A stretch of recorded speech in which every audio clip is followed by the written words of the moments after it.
How's everybody doing? For the Red Room of Doom, this is Swords for the Men. I'm your host, Sean Joyce, with my partner, co-host. One and only Josh. Joshy, how does not having a donut in the win column feel? Finally. Feels That's good. something that we all been waiting for. I know you guys out there have been saying the same thing. It took 5 games to get a win, but hey, as long as you get it, that's all that matters. I don't care how long it takes. We got a win. Last night, Sunday, the 15th, the Sabres beat the Ducks 3-1 in Anaheim to get their first win of the season. That's what I'm talking about. But we'll start back the day before that on Saturday, the 14th. The Sabres entered their 5th game of the season, going into LA to play the Kings. We lost to the Kings 4-2. Fourth goal was an empty netter, 3-2 in regulation. And I want to start right on the third goal. Evander Kane didn't get the bounce he needed, didn't get the bounce he wanted, and that sometimes happens in hockey, and that definitely happened there. Would you say he was trying to play the puck? It was just an unfortunate situation? I think not everything goes your way in any kind of sport, and especially hockey. You know, One mistake. Yeah, anything can happen. It really doesn't matter what kind of occasion it is, but it could happen at any moment. It's unpredictable, pretty much. 2 minutes and 2 seconds left in the third with the game tied at 2. Evander Kane took a slashing penalty going after the puck. They were trying to play the puck. 2 seconds into the power play, Drew Doughty puts home the game winner. Kings win 3-2. It's unfortunate sometimes, but if you guys actually tuned into the last show, you'll see that that my prediction was wrong, but that's all right. You were only a day off. Negative news from the other day, the Kings, all 3 of their goals came on the power play. So they kind of made the penalty kill. Who's been playing pretty well, that hurt really bad from the other day. Last night they played a lot better against the Ducks. Oh, they performed past my expectations. I think that was pretty much a win that they really needed, because these games just keep going one after one after one, and out of one of them, you at least got to get a win at some point in time. Do you think this energy from last night's win over the Ducks will help us going into Vegas on Tuesday night? A hot Vegas team. Absolutely, because guess what? They're in the middle. They're in the middle, coming towards the end of their West Coast trip. Mm-hmm. They're used to the time change. They've been there for quite a while. They've been conditioning every day. They're used to everything. I think they just need to keep playing strong and continue and pick up off where they left in the last game with their first win. And I think the first win is always the thing that means the most to you. Yeah. So I think definitely if they liked that feeling that they had in the first one, then they could continue and win the second game. LA, could we say, was the Jack Eichel show? I'd say so. Jack putting on a clinic.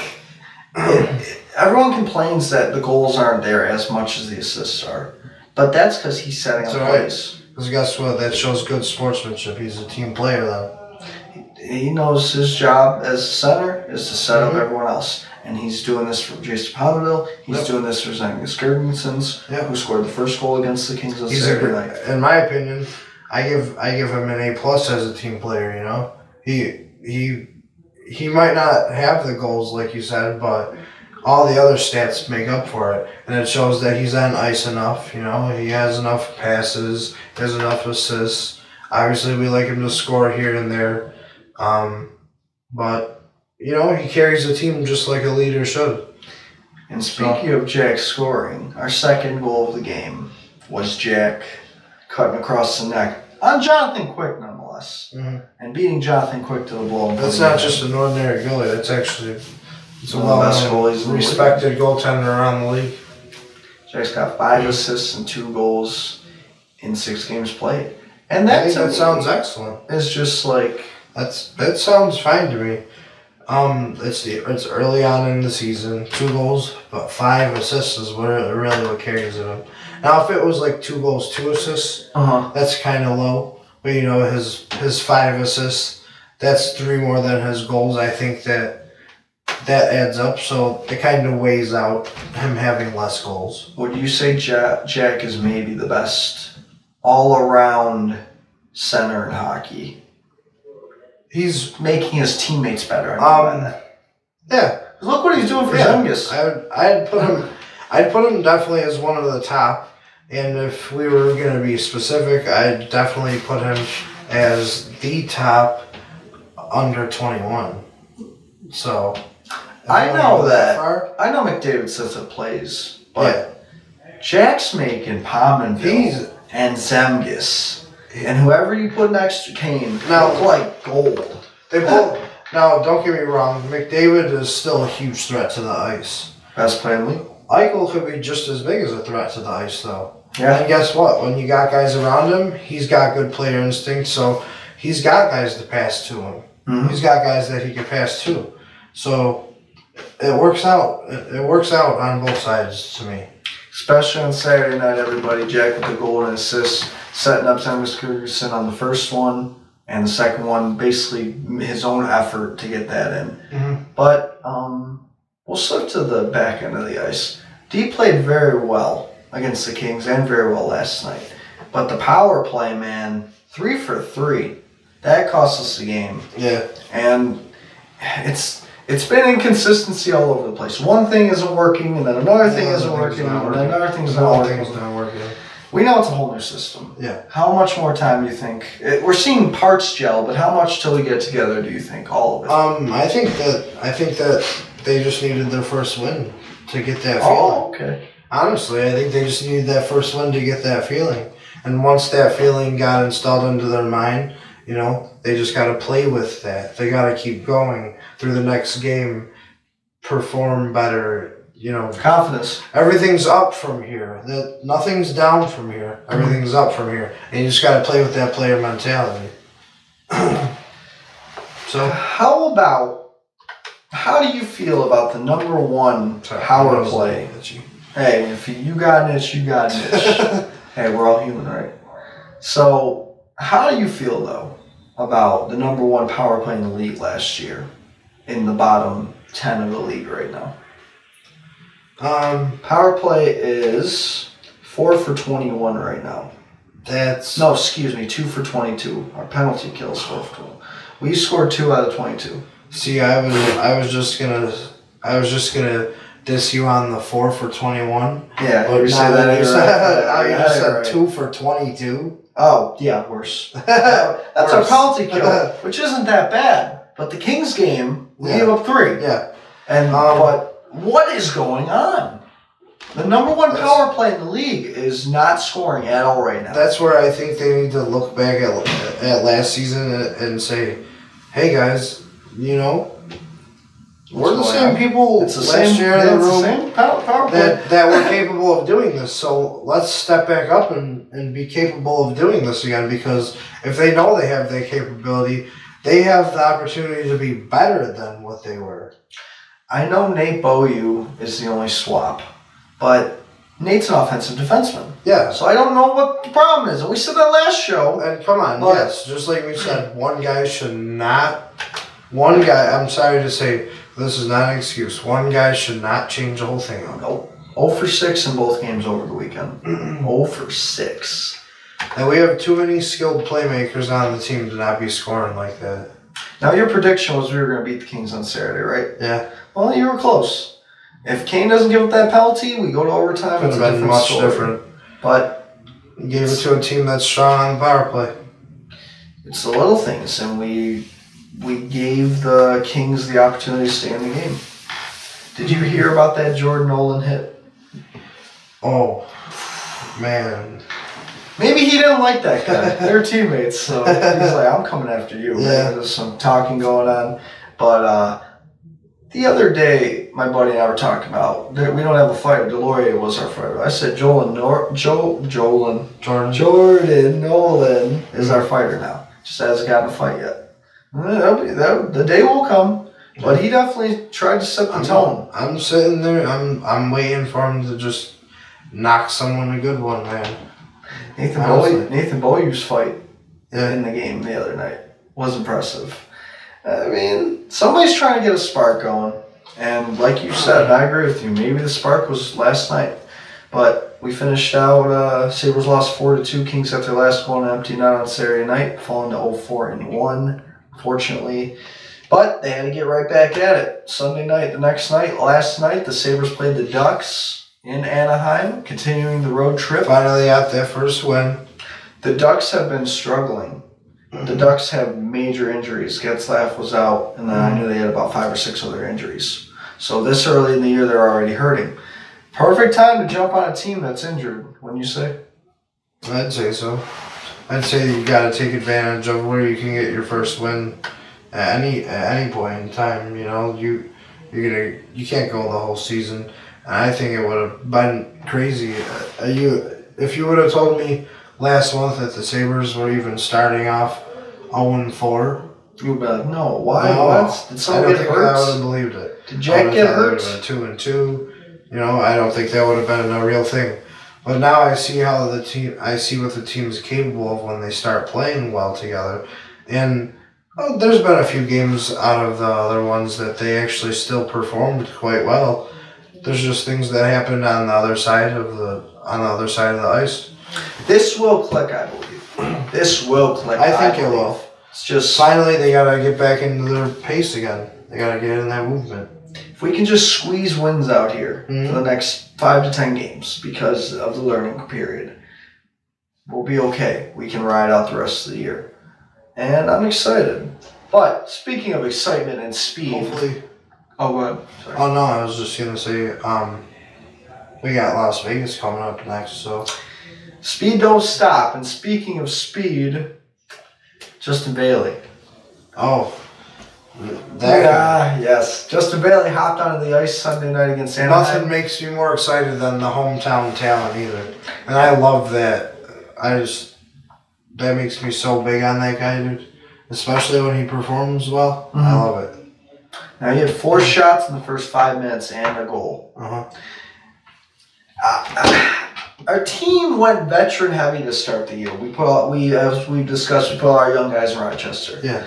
Justin Bailey's ready now to be up. Do you ready. think that was the spark we needed, speed-wise, young talent-wise? I think it is because I think a lot of players around the league don't really know him. So that speed is just... He's not... He's maybe a step next to Eichel or under Eichel. I think that he's always lacked the confidence, and now he finally realized, I see how these guys really are. I see how they play. Mm-hmm. You know, time to keep up with them. Yep. That's all you got to do. I'm excited. I think Bailey, with the performance he had Sunday night against the Ducks, has cracked the lineup. I want him up there. I want these young guys pushing the old guys. Yeah, I love Justin Bailey. Well, he came out flying. He was that spark we needed, and it ignited us. He had the first goal against the Ducks, put us up 1-0, carried us through the game. On another note of the game, Ducks went 0-4 on the power play. Nice bounce back from the other night. See, that was the worst power play of that they had all year was against the Kings. It's like one game, it's just, we're going to have to say the Kings power play did really well then, because I don't know what more to say about that. But game went on, Ducks' only goal, very bad turnover. Rasmus Ristolainen lost the puck at the blue line in his own zone. Puck was just going too fast for his stick. Can't make mistakes like this. See what happens, though. It's crucial. He broke out for a breakaway, and nothing more than you could expect. What happens anytime you have one-on-one versus a goalie? Of course, the player's chances are always the most high of scoring. Chris Wagner, never heard of him when he scored the goal on Sunday night. But he made a good move. He beat Chad Johnson 5-1. And I'm like, man, you couldn't have your stick down. You couldn't have put it in there like that. I was like, bro, come on, man. I thought that should have been saved. I thought it was a weak goal. Mm-hmm. But he made a good move. He beat him. It happens. You know, what are you going to do? But 1-1 going into the second period. Yep. Sometimes it's just throwing it on the net. Yeah, and we've talked that through the first 5 That's or 6 always got to be games, one of the biggest things. We haven't just been shooting it on net. Just throw it on net. Sometimes you don't know what's going to happen. Yeah. So I mean, it's like the first goal. Either way, it turns out Bailey put home the rebound. Second goal, Benoit Pouliot, turnover in the Ducks zone. A defenseman took it from him, backhanded towards the net, just threw it on the net. Now they gave the credit to Sam Reinhart Yeah. But they gave it back to Kulak because they found out Reinhardt didn't touch it. And just played Plinko. When you go and back it got and by look at it, Jungers. yeah, it was actually him. Now, the thing about That's okay. It'll come back to you. Right. But I want more. Just throw it on the net. Yeah. Because both our goals are rebounds.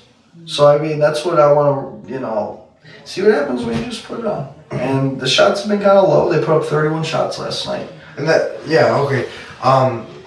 You just got it all gets better when you get physical, putting it on the net and getting in there. Yeah. You don't got to rough up the goal. You have to get up in there. Get in his face. Get in the goalie's face. And Jack Eichel did it. Outperformed right in front of him. He was in Quick's zone and put it right by him in the crease. Yeah. Last night, Poole and Reinhardt charged the net. Yep. Bailey was right there for the backhand. It doesn't hurt. Get physical. Because what's the other thing that's going to happen? The only other thing that could happen is A, you're going to score, or B, the goalie's going to save it. And where he is, you're still down in their end. You could still score another goal. You still get another opportunity. Yeah. You just got to weigh your options out. Sabres played hard D all game. Played well D all game. Best defensive game all year to this point, in my opinion. Josh George just played his first game of the year and actually played pretty well. Played 14 minutes, was +1, had a hit, had a block. If there's one thing Josh George is going to do when he gets on the ice, is block a shot. Yeah. But he's not scared to go down on that ice, man. No, and he'll do that. He's willing to go do that. That's what we need. I've seen him do that more than once. With Zach Bogosian out for a couple weeks for the foreseeable future, it's Josh George is going to get a shot now. Like we've talked up our defensemen all year, getting chances. And that's what I want to see. And he cannot be happy. And they said in the game the other night, you got a 10-year vet, 13-year vet, who's not getting a chance. Mm-hmm. And, I think that lit a fire. And these are the fires I want lit. And that's good. And I'm happy, and I think we'll be ready to go. It's good to face the hard reality sometimes. And once it finally hits, that's when you gotta do. That's when you gotta do what you gotta do and get back to business. Josh is still fine. It's a matter of time. But empty net goal put away by Johan Larsson. Johan Larsson had a goal and an assist. He's been playing well. He forced hard. He put the original shot in the first goal on in the Ducks game last night. So I think Johan Larsson, Phil Housley's pulling out what Dan Bosman could not pull out of him. Yeah, he's getting the best out of him that he could possibly get. That's good to see because Dan was not. That's good. Getting a lot out of some guys. You always got to get the best out of your products, whether you don't have the best. If you don't have the greatest players, there's still always going to be a scale of good players, bad players, players that are good in between. And he's one of them, and he's getting the best that he can possibly get. So the Sabres won their first game of the year last night. Thank God. Fall to 1-4-1, unfortunately. But hey, you know what I learned today? We're not the worst team in hockey. Coyotes still haven't won a game yet. Oh. They're 0-4-1. Just when I thought that we still were, at least we're not anymore. The two teams that were tanking are still not growing. I don't want to be that negative guy. Yeah. That was a joke. But we're just, learning a new system. In Phoenix, they still need 3 more number 2 overall picks. They always did help. So, but that was good to get the first win. We look forward to heading into Las Vegas. A hot Golden Knights team. Have you checked out the Golden Knights yet? Hot Golden Knights team, yeah. I mean, they're a fairly new, put together team. Not fairly new, brand new, pretty much. Yeah. First expansion team to start off. But that doesn't. Here's what doesn't shock me though: is that doesn't always mean that they're going to suck right off the bat. No. Gary Bettman made this. You know that. So his goal this year was to make the best competitive expansion team we've ever had. Yeah. Because we know going back, Nashville 99 was not competitive. The Blue Jackets Wild 2000, they were not competitive. That first year, they were not competitive. Yeah. Period. I don't care what you say. It's very likely to happen. And that goes on forever. There's been no expansion team to ever make the playoffs and just come out and be competitive. So you're only allowed to protect one goalie, hence why the Knights have Malcolm Subban, PK's brother, getting a shot finally, who's been playing well in the absence of Marc-Andre Fleury, who's been playing great. Mark's hurt for a couple weeks. So, they have a solid team. And we didn't want to lose William Carrier. Carrier was doing well. He was one of the good prospects that I actually still wanted. And Vegas took a good young player, and that's using well. James Neal's killing it. Yeah. Don't want to play Vegas right now, but we're getting the hang of it. Well, we're going to have to play him. We're going to have to play him. Yep, exactly. But Marc-Andre Fleury's not playing. Yeah. And Malcolm Subban's There's a lot of things that we could definitely take advantage of on that. Subban's playing his second start ever. Not his second start, maybe like his fifth, but this is going to be his first NHL run. So let's give him somebody he hasn't seen tomorrow. Let's push him around a little bit, get in that crease, get a little physical. I'm excited about tomorrow, though. I think we'll perform well. We play Vegas at 10 o'clock tomorrow. I expect to see a lot of shots on goal. Yeah, no, I'm not worried about that. But we're going to take a break here at the show, and we'll be back with you after. Welcome back to the show, and you see I've changed my attire a little bit for good reason. This is one of my favorite shirts. If you can't see it, it says Impeach Bettman. Because we're here to impeach that bitch. Because I hate Gary Bettman, and I've always hated Gary Bettman. It's a love-hate. There's positives, but there's way more negatives over the last 25 years. For me, it's when hockey stopped being on ESPN. The All-Star Game is a joke now. And the Olympics is being tinkered with and ruined to play against the NHL Players Union because the new deal's coming up, and it's bull. And how do you feel about not watching our USA Canadian athletes go against the world? That makes me not very happy, honestly. I'm highly upset with that, and that's actually one thing that I look forward to, and that I wait for all the time. And I don't think that's actually this is not cool. I don't have a reason to turn on the Winter Olympics. I only watch hockey. Yeah, I don't care about bobsledding. Now there's no reason for me. I am boycotting the Olympics if they don't cave by the time it's over. I have no reason to watch. I'm not watching our best college athletes and KHL American players and free agents go against the best players in the world. Alex Ovechkin has hinted that he will go play for Russia. Yeah. Some players are going to say, I'm going over to play. I don't care. I'm sorry, but this just shows that the money's not always the motive. There's much more things that mean things to you rather than just caring about the money. And this is just one thing. And I think that Gary Bettman needs to understand the fact that he needs to respect where his players come from. And he needs to realize that this is wrong, that you're placing a ban on them not being able to play in an Olympic game. This is where they were born and raised from. Matter of fact, you would never have these players if they weren't from these countries and they weren't born there. Growing up, hockey fan, of course, my whole life. 98, when Team USA bombed out, that was big to me, upsetting to me. 2002, when USA lost Canada the gold medal, it was big to me. Going onward, upward, however we've been over the last, 20 years, my point is, this is important for hockey as a whole. Yeah. This is the NHL being selfish. You just struck the words out of your mouth. Boom. This is very selfish of them. It is terrible for the game. This is important. All right? This is more important than the 2018-17 regular season. Sorry, it is. Yeah. This is for the gold medal. I'm sorry, but this is worldwide. And when it has something to do internationally, I think that it's a little bit more important. Well, you know what NBC did? They decided to black out, and they will not play any NHL games on their stations for those 3 weeks. So it's a big middle finger to you, Gary Bettman, making another mistake that you've made for the last 25 years in the NHL. Continuing your mistakes. So hence why I put on one of my favorite shirts, Gorsh. You like it? Oh, I love that shirt. Matter of fact, I wish we had a copy of 2 of them. Enough of that. We'll be talking about that through to February, of course, because this is just mind-boggling, mind-blowing, and I hope they change their mind. Mm-hmm. And they have time to change their mind. But it's just, I can't believe it's actually going to happen. I will not watch the Olympics. That guy's Hockey. too hard-headed to change his mind. He ain't changing his mind.